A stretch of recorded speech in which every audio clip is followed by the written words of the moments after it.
Bonjour, on se retrouve aujourd'hui pour revoir un peu les fonctions de base de notre Excel. Dans Excel, on a des références A, B, C, D qui représentent nos différentes colonnes et on a de la place jusqu'à XFD et on a au niveau des lignes jusqu'à 1 million de lignes à notre disposition. Donc c'est un énorme espace de travail. Dans le menu au-dessus, ce qu'on appelle le ruban, on a le menu accueil, mais aussi le menu insertion, mise en page, formule, données, revision, affichage. Ces menus changent dès qu'on clique. D'autres menus apparaissent en fonction des actions qu'on va réaliser. Dans ce menu, nous avons également le lanceur qui nous permet d'ouvrir une boîte de dialogue complète pour avoir le détail des options. Dans le ruban, on n'a que le résumé des options. Sur une cellule, quand je clique sur une cellule, qu'est-ce que je vois? Que le nom de cette cellule apparaît en haut. Je suis là, le nom de la cellule apparaît en haut. C'est ce qu'on appelle la cellule active. Le M ici est sélectionné, le 21 est sélectionné. À la croisée de M et de 21, j'ai ma cellule. Au niveau des sélections, si j'ai un texte, ce texte, je vais pouvoir le répéter en utilisant la poignée de recopie. Je vais pouvoir le déplacer en utilisant les 4 flèches. Je vais également pouvoir le copier-coller en utilisant la touche CTRL qui me permet de recopier une information, tout simplement. Et puis cerise sur le gâteau, ici j'ai des informations qui sont l'une à côté de l'autre, donc le CTRL A me permet la sélection de la zone où les informations sont contiguës.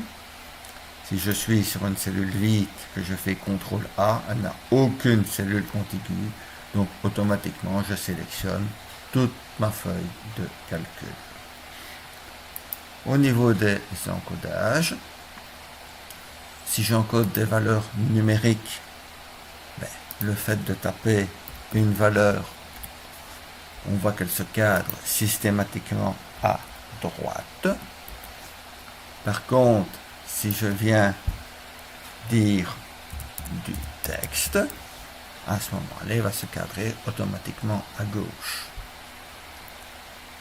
Ça, c'est si je fais de l'encodage de valeurs numériques et de valeurs textuelles.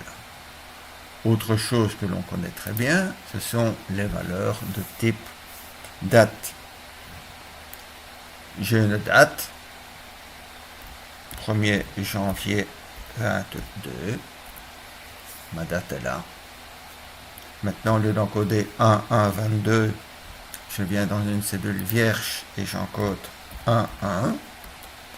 Il a fait une interprétation et il me dit que nous sommes en janvier. Donc soit j'encode mon jour / mois / année et j'aurai un formatage jour mois année, soit j'encode jour mois et j'aurai interprétation pour l'année courante dans Excel. Au niveau du temps, le délimiteur est le 2 points. Donc le fait d'encoder 10 heures, 10 minutes, 10 secondes, je suis en format temps. Et puis qu'est-ce qu'on peut encore encoder? Des choses toutes simples, un calcul. Donc dès que je commence par égal 1 plus 2 divisé par 3 fois 4 moins 5, il me fait un calcul.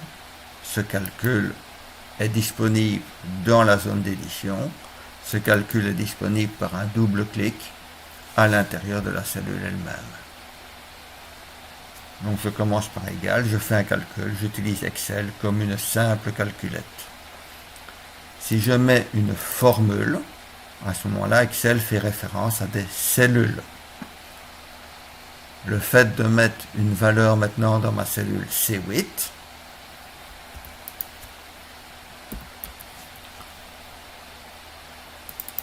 il a quelque chose. Mais forcément, comme je fais une multiplication par rien, j'obtiens rien. Je vais aller dans B20.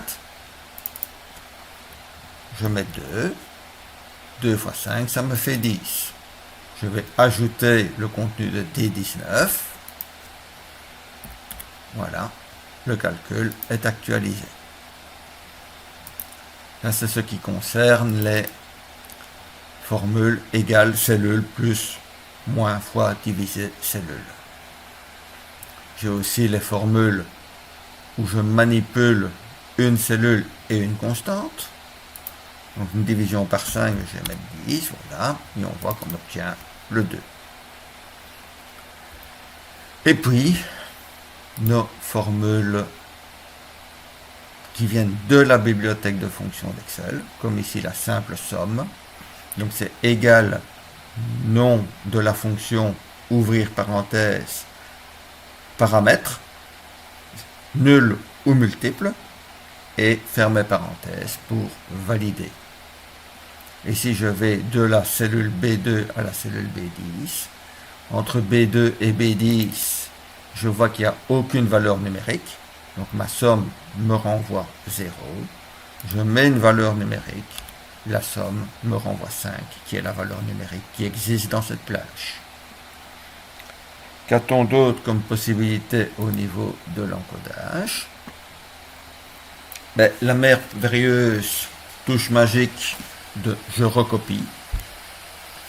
Je recopie quoi? Je recopie ma formule qui est là. 10 fois 5 égale 50, mais je tire vers le bas.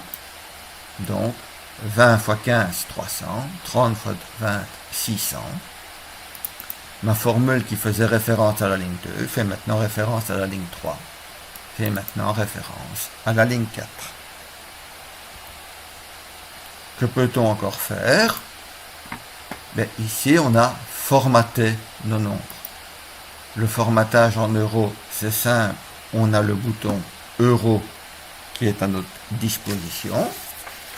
Par contre, pour formater en livres sterling, il faut penser à aller dans le formatage nombre. Nous avons le raccourci clavier CTRL majuscule 1 qui me permet d'aller dans le format des nombres, style monétaire, et j'ai choisi la livre sterling du Royaume-Uni. C'est juste un symbole qui vient se mettre. Et puis, ici, on a tout multiplié par le taux de change. Et automatiquement, le calcul est réalisé. Au niveau de la mise en forme, donc on a dit gauche, droite et date, mais bien sûr, qu'est-ce qu'on peut faire? C'est dire que la police du texte est en gras, elle est en couleur, c'est un simple exemple, on fait ressortir. La valeur numérique peut être exprimée en euros comme on vient de voir, ou en pourcentage, ou en simple décimal. Donc on a toutes nos options ici. Ou bien sûr, on va venir définir ici comment on veut présenter l'information. Donc on a tous des groupes de présentation, des catégories de présentation. Une date, c'est encore mieux. Nous avons la date courte et la date longue, mais aussi la date comme on a envie, donc une date présentée comme on le souhaite. Je reviens au 22 février de cette année et je vais présenter cette date en disant en personnalisé. Donc j'ai des jours, des mois et des années. Si je mets une information entre guillemets, entre double guillemets, à ce moment-là, c'est du littéral qui vient s'écrire. Donc nous sommes le 1J pour le 22, 2J aussi pour le 22, 3J pour le mar et 4J pour le mardi. Donc le mardi double guillemets, du mois de, guillemets, 1M pour le mois 2, 2M pour le mois 02, 3M pour le Fév, 4M pour le mois de février. Et je dis OK. Le mardi du mois de février. Et j'ai oublié de préciser le 22. Le 22, ce sont des J. Donc, je reviens dans mon format. Et je vais lui dire que c'est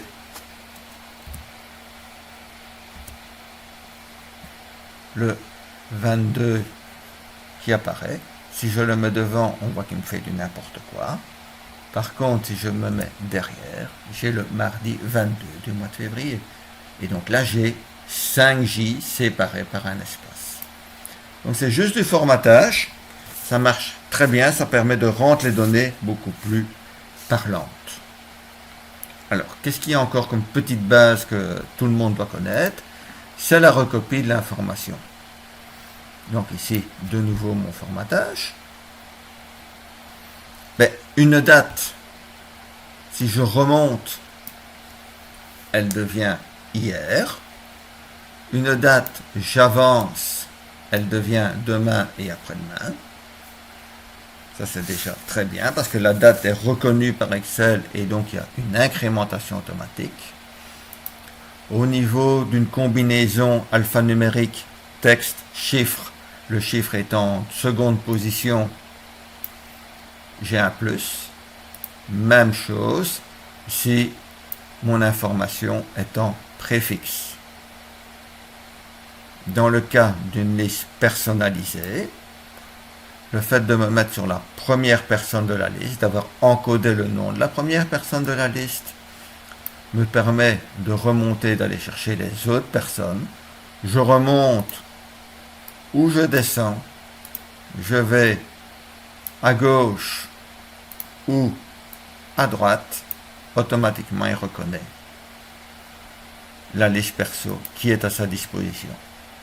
C'est comme si j'utilise un jour de la semaine, puisque dans les listes personnalisées, nous avons les jours de la semaine qui sont mémorisés d'origine dans Excel. Et j'ai à ce moment-là le même raisonnement que la machine applique. Au niveau des valeurs numériques, deux valeurs, je remonte, j'ai un -1, je descends, j'ai un +1.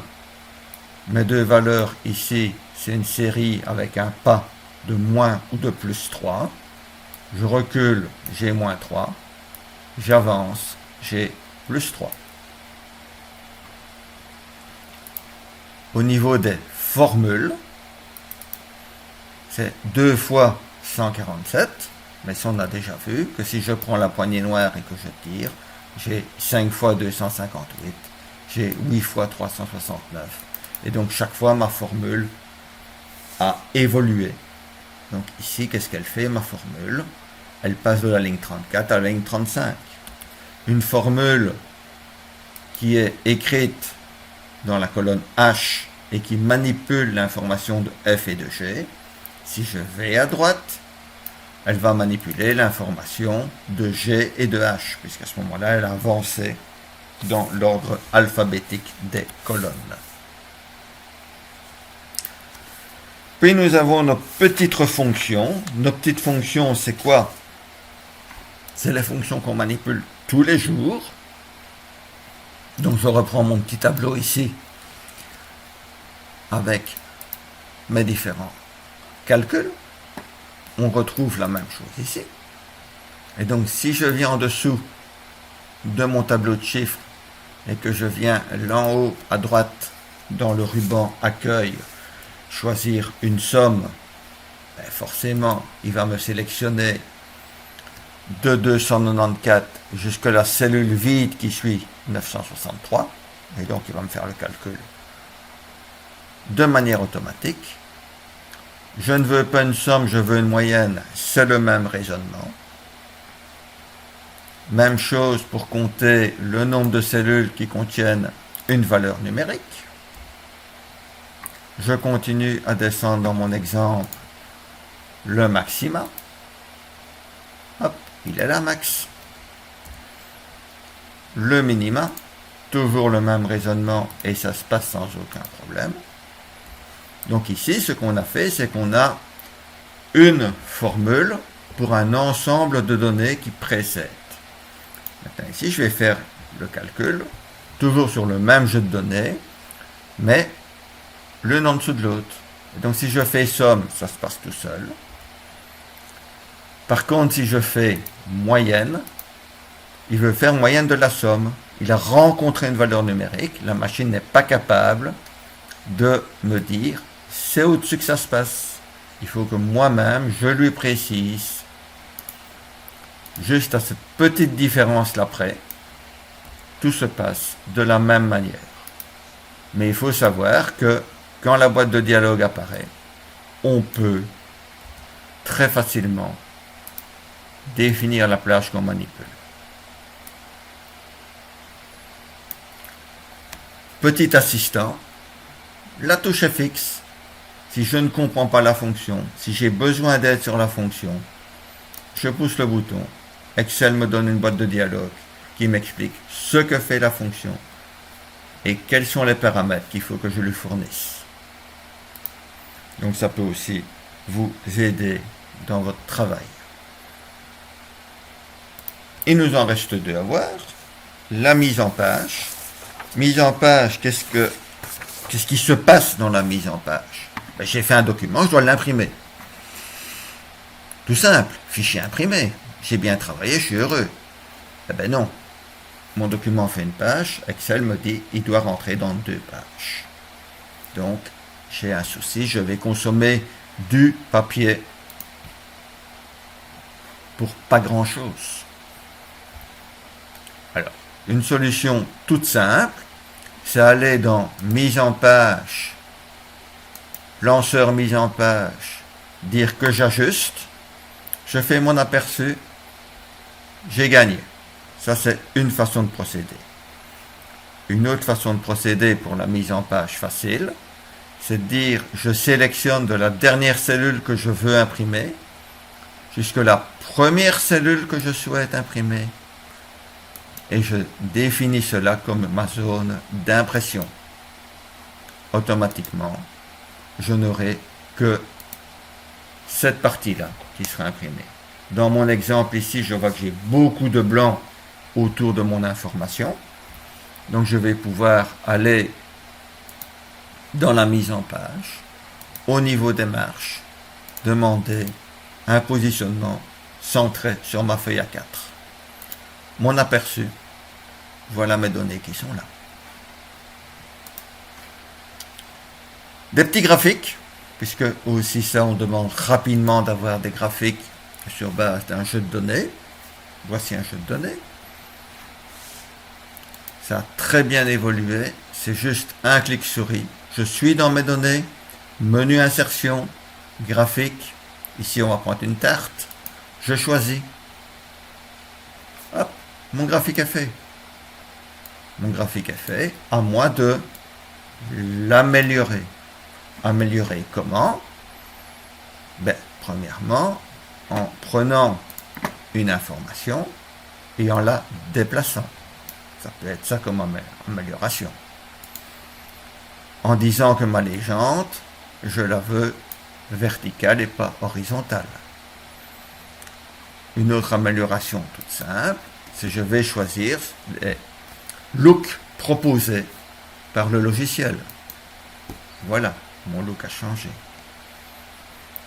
Un graphique, c'est un ensemble de couches. Et donc, si je viens sur une de mes couches, je vais prendre ma couche ici de 9%. Ici, j'ai les poignées qui sont partout, donc j'ai tous les quartiers de ma tarte. Hop, je reclique, je n'ai plus que le quartier 9%. Et je peux le sortir pour le mettre en évidence. Et ensuite, mettre un commentaire. Donc ça, c'est un petit rappel pour les graphiques secteurs. Pour les graphiques histogrammes, qu'est-ce qui se passe? C'est la même chose. Je suis dans mes données. Je vais sur insertion. Je demande mon graphique. J'ai mon graphique qui apparaît. à l'horizontale, à la verticale, en cumulé, en sommation. Mes options sont là. J'ai mon graphique, je clique. J'ai ce que je veux. Je veux améliorer le graphique. Qu'est-ce que je veux faire? Je prends par exemple ma légende. Je ne veux pas les 00 des centimes. Clic droit. Mettre en forme ma zone. Qu'est-ce qu'il me propose? De la couleur. Il me propose des ombres, des formats. Il me propose un changement de taille. Donc on a un menu d'options qui est ici derrière. Chaque fois que je clique sur un élément, ce menu change. Et dans les options de ce menu, je vais pouvoir mettre une autre information ou changer un aspect. Donc je vous avais dit, je vais enlever les 2 décimales. On va ici, dans les différentes options, je regarde un peu ce que j'ai. Ici, je n'ai pas mon format. Qu'est-ce que je vois? Je vais de 0, unité d'affichage. Voilà. Qu'est-ce qu'il va me proposer? Voilà. Hop. Et je veux le mettre en milliers. Et voilà. J'ai des milliers. Je veux autre chose.